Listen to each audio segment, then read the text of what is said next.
요즘에는 예측할 수 없는 이들이 참 많이 있습니다. 이번 주가 그랬습니다. 영하 19도까지 내려가는 그 한파가 지속되더니 느닷없이 늦봄 날씨가 이어지기를 반복합니다. 폭설이 그렇습니다. 큰 예고 없이 내리던 그 눈이 멈추질 않습니다. 그래서 교통이 마비되고 또 배달 앱 서비스까지 중단되는 일이 벌어지고 있습니다. 왜 이렇게 예측하는 것은 어려울까요? 그 이유는 지금도 지구의 어느 한 이 자그마한 변화가 예측할 수 없는 그 날씨에 영향을 주기 때문에 그렇습니다. 미국의 기상학자 로렌츠가 했던 이야기입니다. 이 브라질의 이 작은 나비가 펄럭인 것이 대기에 영향을 주고 이것이 증폭되어서 더 커져 버려서 미국의 토네이도와 같은 엄청난 결과를 가져온다라는 것입니다. 그래서 많은 사람들이 이 자그마한 변화가 큰 결과를 가져왔을 때 우리가 그때부터 나비 효과란 말을 사용하기 시작했다는 것이죠. 오늘 우리가 읽었던 본문이 그렇습니다. 우린 다윗과 골리앗의 이야기를 너무나 잘 알고 있습니다. 유치원에 다니고 있는 어린 아이들도 그리고 심지어 교회를 다니고 있지 않는 세상 사람도 너무나 잘 알고 있는 이야기입니다. 주로 세상에서는 큰 기업에 맞서고 있는 이 작은 기업이 스타트업 할 때 주로 사용합니다. 그리고 믿는 우리들은 세상에 이 골리앗 같은 큰 상황을 마주합니다. 그때 나는 힘이 없습니다. 나는 미약합니다. 그때 나의 힘이 아니라 하나님의 힘을 가지고 이겨 나갔을 때 그때 우리는 이 다윗과 골리앗이란 이 말씀을 우리가 묵상한다는 것이죠. 틀린 이야기는 아닐 것입니다. 많은 분들이 그렇게 설교하시고 또 그 설교의 말씀을 우리가 들으면서 위로 얻고 힘을 얻습니다. 그러나 다소 우리가 아쉽다라는 것입니다. 왜 성경에서는 목동으로 무명으로 살아갔던 그 소년이 이스라엘 왕이 되었는지, 또 그의 등장으로 적국이었던 그 블레셋, 사울, 이스라엘에게 그런 결과를 가져왔는지 이것을 우리가 밝혀낼 수가 없다라는 것입니다. 그래서 우리는 이 거대 담론을 풀어낼 일종의 나비가 필요합니다. 이 브라질의 나비 하나가 펄럭인 것이 큰 결과를 가져왔던 것처럼 이 거대한 사건을 풀어낼 그 실마리에 일종의 나비가 필요하다는 것이죠. 그 나비는 바로 불순종입니다. 여호수아 11장 22절입니다. 이스라엘 자손의 땅에는 아낙 사람들이 하나도 남지 아니하였고 가사와 가드와 아스도데만 남았더라. 여호수아 11장에 보게 되면 하나님이 명령하십니다.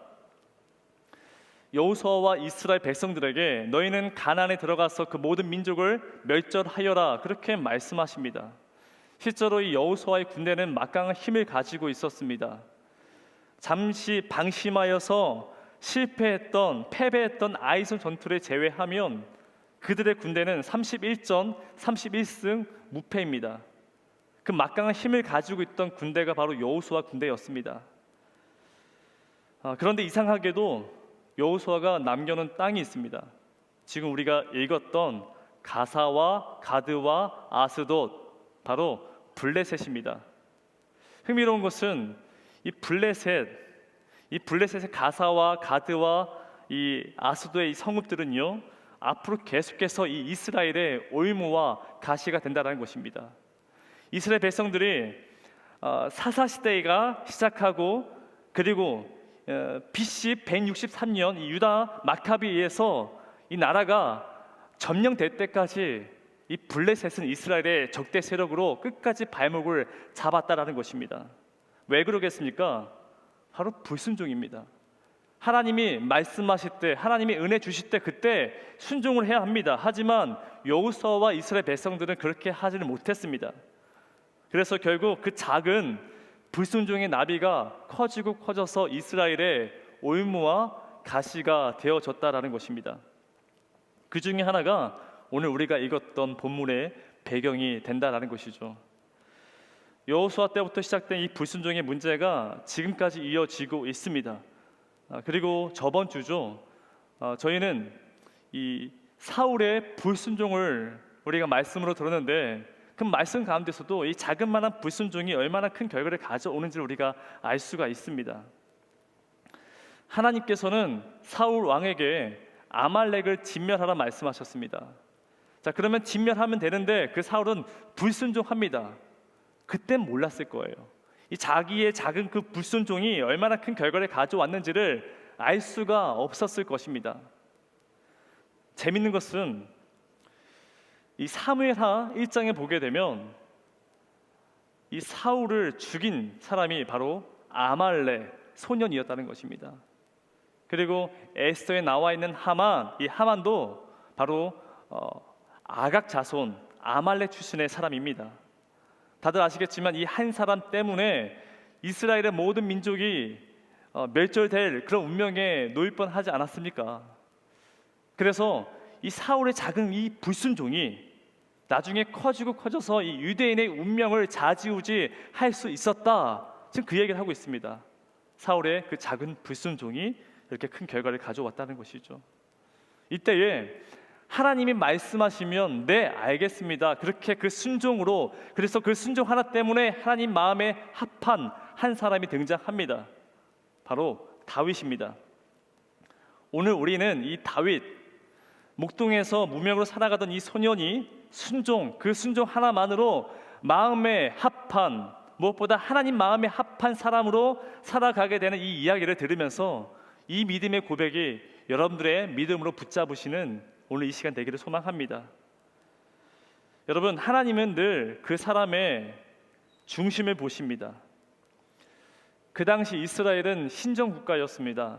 유일한 왕은 하나님 한 분이었습니다. 그리고 이스라엘 백성들은 각 마을에 장로와 제사장이 이끌었습니다. 근데 지금 그들이 왕을 요구합니다.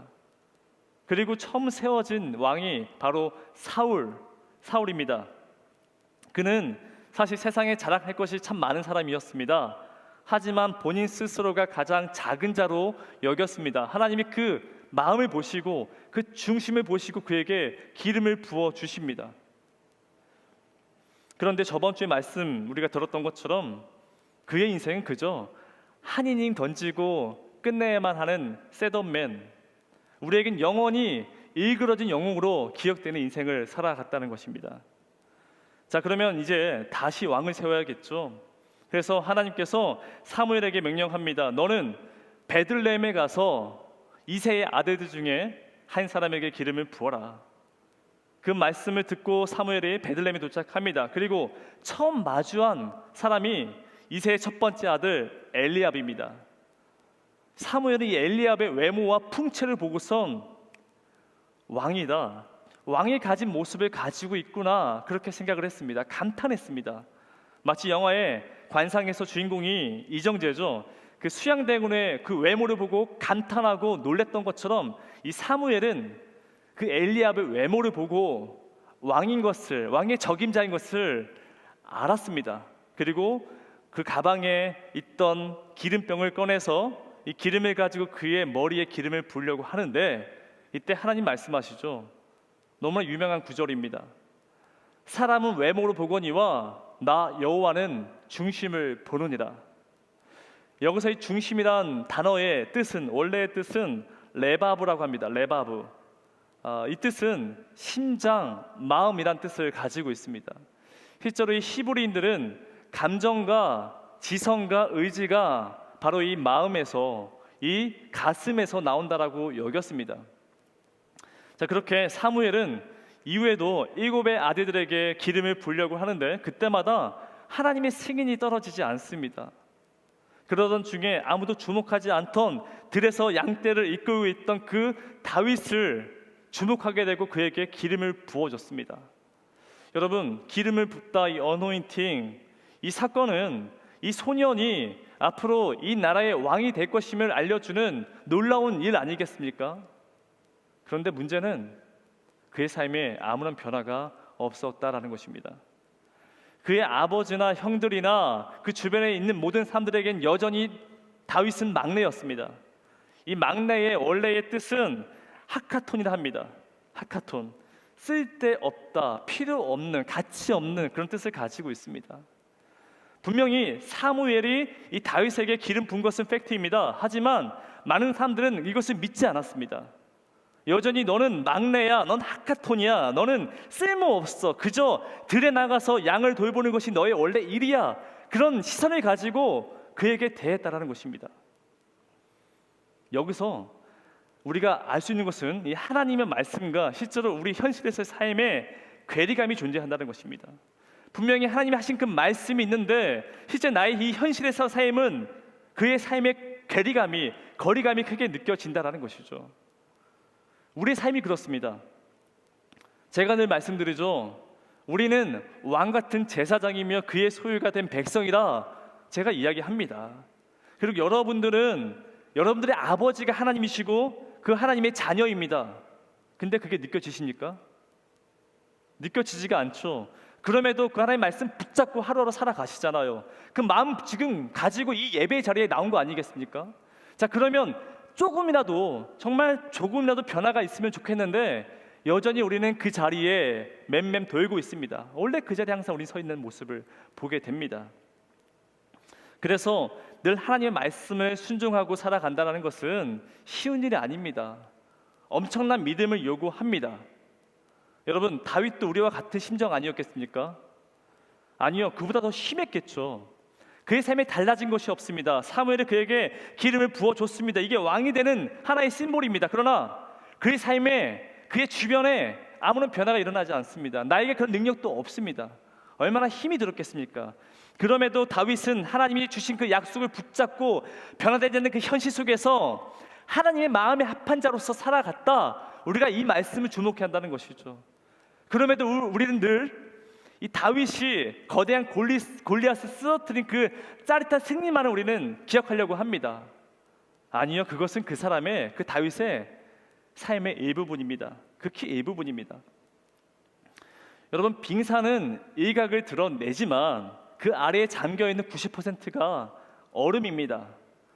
우리는 겉에 드러난 것을 주목하지만 아닙니다. 그 안에는 그 사람의 삶, 그 내면을 우리가 살펴보아야 합니다. 이 다윗의 내면의 삶을 우리가 살펴봐야 한다는 것이죠. 그것이 바로 시편입니다. 무려 150편의 시편 중에 다윗이 쓴 시는 40%가 넘습니다. 그리고 이 쿰란의 이 오래된 문서에 보게 되면 다윗이 지은 시는 무려 3,000개가 넘습니다. 그리고 그가 만든 노래는 450곡이 넘는다 이야기합니다. 그 방대한 것들 중에 일부가 시편에 담겨 있다는 것이죠. 근데 여러분, 그 시편의 내용들을 한번 살펴보십시오. 간단합니다. 하나님을 향한 믿음의 고백입니다. 비록 내 삶에 변화가 없고 늘 힘든 삶을 살아가지만 하나님께 도움을 구하고 하나님께 무릎 꿇고 부르짖는 그 내용이 시편의 내용들입니다. 여러분, 왕의 신하들이 다윗을 그냥 부른 것이 아닙니다. 이 사울 왕은 극한 과대망상과 심한 우울증에 시달리고 있었습니다. 그래서 사울의 신하들이 제안을 합니다. 수금을 잘 타고 노래를 잘 부르는 뮤직 테라피겠죠. 그런 사람을 불러서 왕의 마음을 위로하고자 그렇게 제안을 하게 됩니다. 그렇게 추천받은 사람이 다윗입니다. 근데 여러분, 다윗보다 노래 잘하는 사람이 없었겠습니까? 그럼에도 왜 신하들은 다윗을 추천한 것일까? 사무엘상 16장 18절에 그 내용이 나와 있습니다. 아주 간단하게 요약하면 수금을 잘 탄다가 아니라 수금을 탈 줄 알고 그 마지막에 그는 늘 하나님과 함께 하는 자더라. 저는 여러분들이 이런 능력을 갖기를 소망합니다. 여러분, 실제로 노래를 잘하는 사람이 불러서 감동된다? 사실 어떤 노래는요, 그 사람이 불러야만, 그 가수가 불렀을 때만 은혜가 되고 감동이 될 때가 참 많이 있습니다. 저는 늘 우리의 예배가 이러한 축복이 가득하기를 바랍니다. 연주가 탁월해서 노래를 잘해서 인도를 잘해서 은혜 받는 것이 아니라 연주하고 노래하고 인도하는 그 사람이 하나님과 동행하기 때문에 그 예배가 은혜가 가득 넘치는 그런 예배가 되기를 소망합니다.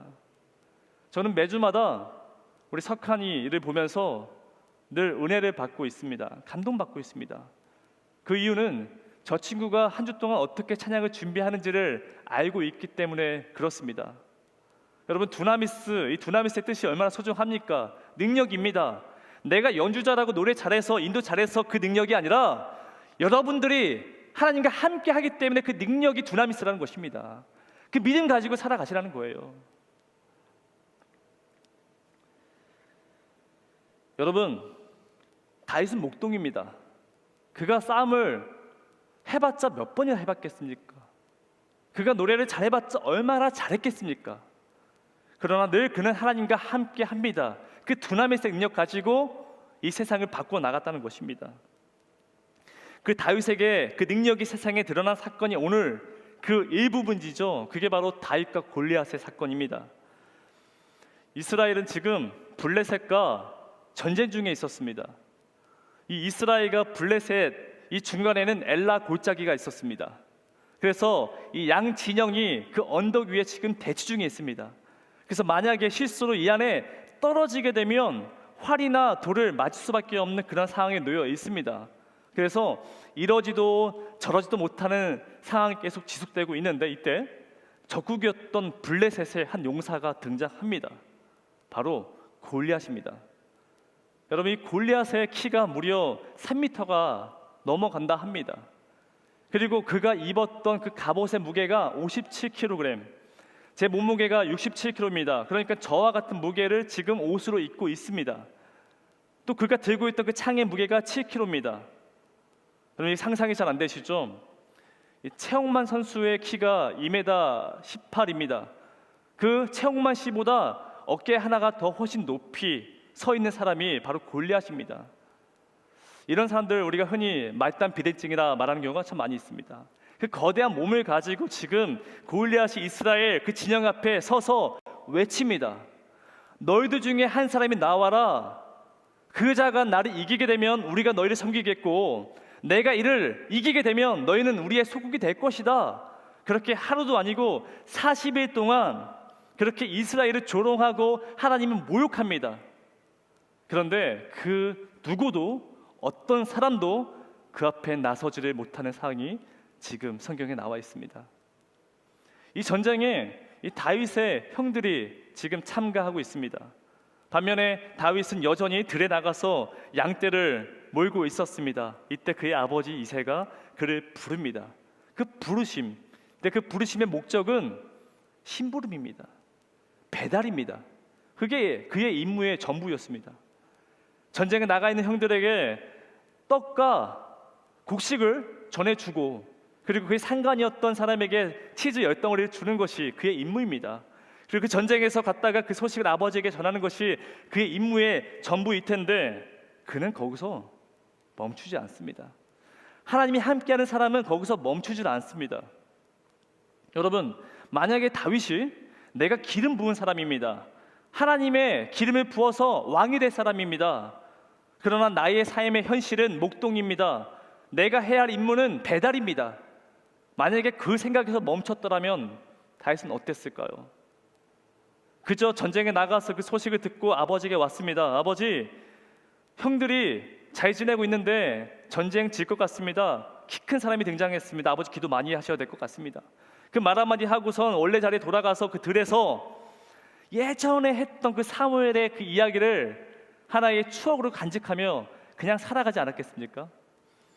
하지만 순종의 사람 다윗은 다릅니다. 그 형들에게 곡식과 그 빵을 주기 위해서 엘라 골짜기에 들어갔습니다. 이때도 여전히 골리앗이 그 진영 앞에 나와서 이스라엘을 조롱하고 하나님을 모욕했습니다. 그 이야기를, 그 골리앗의 소리치는 그 이야기를 다윗이 들었습니다. 거기에 있던 모든 사람들이 다 들었습니다. 하지만 다윗을 제외한 그 모든 사람들은 다 벌벌 떨며 있었다라는 것입니다. 왜 그랬겠습니까? 사울과 이스라엘 군사는 자신들의 힘을 가지고 싸우려 했습니다. 자, 그러니 자기보다 더 힘이 센 골리앗이 있습니다. 그러니 무서울 수밖에 없습니다. 그래서 벌벌 떨고 있는 것입니다. 힘센 사람, 이것이 바로 세상의 논리 아니겠습니까? 세상에서는 힘이 센 사람이 갑이고 그 밑에 있는 모든 사람들은 을입니다. 근데 우리도 마찬가지. 우리가 매주마다 어떻게 간구하고 기도합니까? 하나님, 나에게 능력을 주시옵소서, 나에게 힘을 주시옵소서. 우리 그 힘을 가지고 세상에 나가서 골리앗과 싸워 나가려고 합니다. 그런데 다윗은 그 문제를 푸는 방법이 다릅니다. 다윗은 더 큰 힘을 가지고 골리앗 앞에 나아가는 것이 아니라 하나님이 일하심을 믿습니다. 이 전쟁이 하나님의 속한 것임을 믿습니다. 그 믿음을 가지고 나아갑니다. 여러분, 그게 순종 아니겠습니까? 오늘 우리가 읽었던 45절 말씀입니다. 우리 다 함께 읽어보도록 하겠습니다. 다윗이 블레셋 사람에게 이르되 너는 칼과 창과 단창으로 내게 나아오거니와 나는 만군의 여호와의 이름 곧 내가 모욕하는 이스라엘 군대의 하나님의 이름으로 내게 나아가노라. 아멘. 아멘입니다. 여러분, 너는 칼과 단창으로 나오느냐? 그럼 나는 쌍칼로 쌍창으로 권총으로 나간다, 이게 아닙니다. 만군의 여호와 이름으로 나가겠다, 지금 그렇게 소리치고 있습니다. 이것은 나의 모든 삶을 하나님께 맡긴다는 것이겠죠. 여러분, 저는 요즘 이런 마음을 가지고 하루하루를 살아갑니다. 언젠가는 저도 새로운 공동체를 만들어 나가겠죠. 그러기 위해선 힘을 주세요, 돈을 주세요, 사람을 보내주세요, 그렇게 기도하는 것이 아니라 맡겨야죠. 사람의 마음을 변화시키는 것도 하나님이시고 교회를 세우고 교회에 모이게 하는 것도 다 하나님이 하셔야 합니다. 저는 그 하나님이 믿습니다. 여러분도 그 만군의 여호와의 이름을 가지고 이 세상 살아갔으면 합니다. 그 믿음을 붙잡고 살아가는 것이 순종입니다. 그 순종 때문에 그 순종의 열매가 여러분들 그 삶을 바꾸어 놓을 것이라는 것입니다. 근데 우리가 기억해야 할 것은 이 불순종의 열매도 여러분들의 삶을 바꾸어 놓는다는 것입니다. 지금 우리가 할 수 있는 것, 그래서 그 할 수 있는 그 순종이 있어야 될 것인데 지금 그 하지 않는 그 자그마한 불순종이 나중에 여러분들에게 블레셋처럼 옆구리에 가시가 올무가 되어서 우리의 발목을 붙잡는다는 것입니다. 여러분, 굳이 그렇게 힘들 인생을 살아갈 필요가 있겠습니까? 순종하십시오. 그 순종은 커다란 것이 아닙니다. 내가 지금 할 수 있는 것, 그 할 수 있는 것에 순종을 말하고 있습니다. 뭐가 있겠습니까? 예배가 그렇습니다. 순종하십시오. 내가 지금 선교할 수 있고 헌신할 수 있을 때 그때 순종하십시오. 제가 아마도 다다음 주 됐을 때 주중에 성경 읽기 프로그램을 하나 진행하려고 합니다. 여러분, 할 수 있으면, 내가 그것이 가능하면 순종하십시오. 그 순종이, 그 자그마한 순종이 여러분들의 그 삶을 바꿔놓을 줄 믿습니다. 우리 시간 그 믿음을 가지고 다 함께 결단했으면 좋겠는데요. 여러분, 만군의 여호와의 이름을 가지고 이 세상에 나아가길 소망합니다.